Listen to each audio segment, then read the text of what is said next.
Halo guys, bersama Cak Bio di KOS. Nah, kali ini kita akan melanjutkan untuk pembahasan soal SIMA UI. Dalam daur hidup tumbuhan paku, zigot tumbuhan paku akan berkembang menjadi A. Paku sporofit, B. Paku gametofit, C. Sporogonium, D. Protalium, E. Protonema. Nah, untuk menjawab soal kali ini, kita akan menyimak terlebih dahulu untuk pembahasannya. Oke, dalam daur hidup tumbuhan paku, daur hidup tumbuhan paku atau yang disebut sebagai Pteridophyta, di sini untuk kelompok tumbuhan Pteridophyta, dia berkembang biak menggunakan spora ya. Nah, sini dia berkembang biak dengan spora. Nah, spora yang dihasilkan oleh tumbuhan paku itu berada di mana? Nah, ini berada di dalam kotak spora atau yang disebut sebagai sporangium. Nah, untuk sporangium pada tumbuhan paku ini dapat terkumpul dalam 3 bentuk ya. Yang pertama ada dalam bentuk sorus. Yang kedua dalam bentuk strobilus. Yang ketiga dan yang terakhir adalah sporokap. Nah, untuk pembahasan ini bisa kalian simak juga pada pembahasan Undip ya atau utul ya. Nah, saya akan review kembali. Jadi, untuk bentuk yang pertama yaitu sorus, sporangiumnya itu berada di dalam kotak yang terlindungi oleh indusium ya. Jadi ini sporangiumnya terlindungi oleh struktur indusium.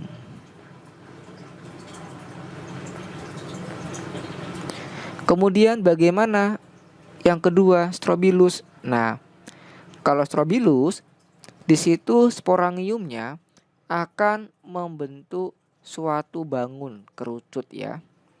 Nah, di sini kalau strobilus membentuk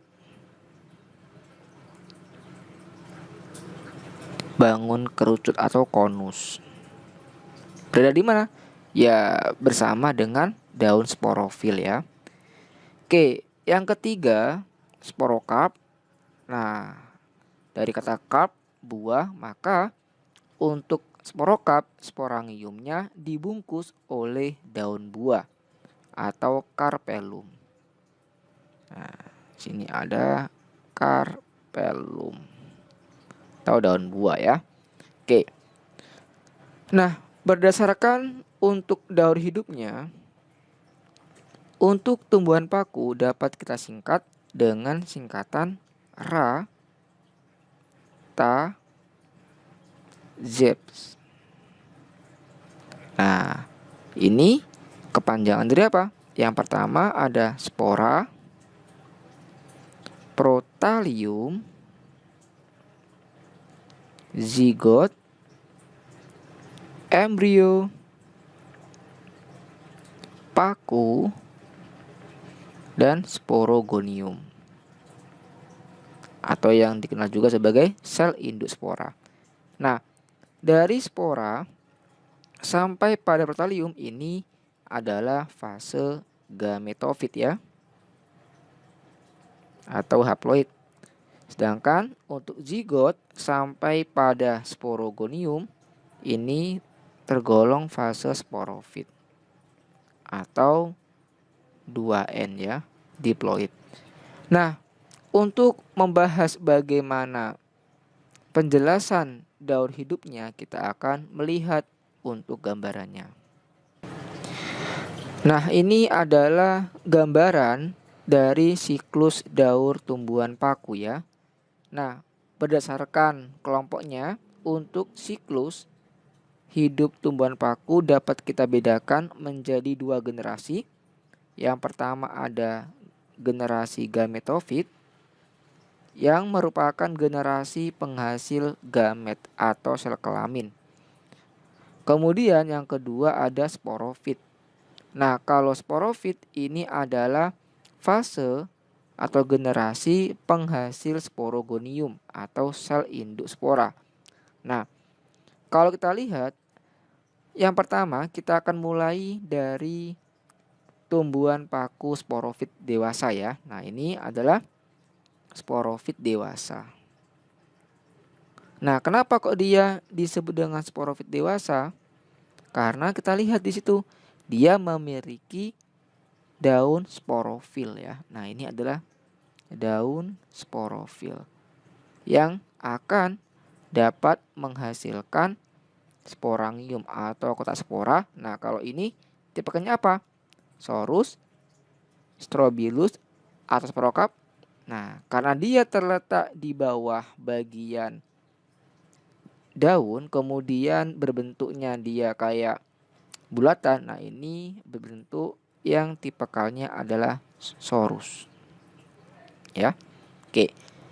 Nah, kalau kita lihat pada bagian sorusnya ini, kemudian kita zoom, maka akan menghasilkan struktur yang seperti ini ya. Nah, ini ada bagian sporanya ya.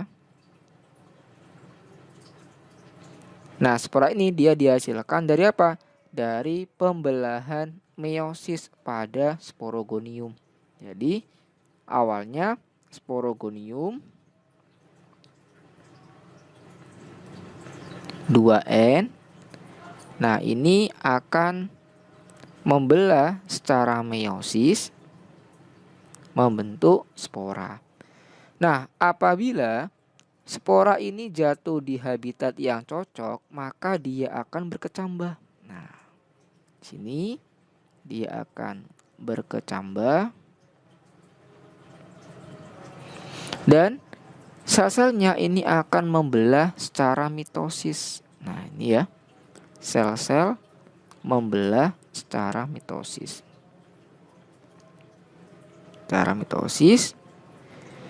Dan nanti akan tumbuh menjadi apa? Menjadi protalium. Nah, pada tahap ini dia kenapa kok warnanya hijau? Karena ini mengandung klorofil yang berguna dalam proses fotosintesis. Meskipun ini masih dalam bentuk generasi gametofit atau haploid ya.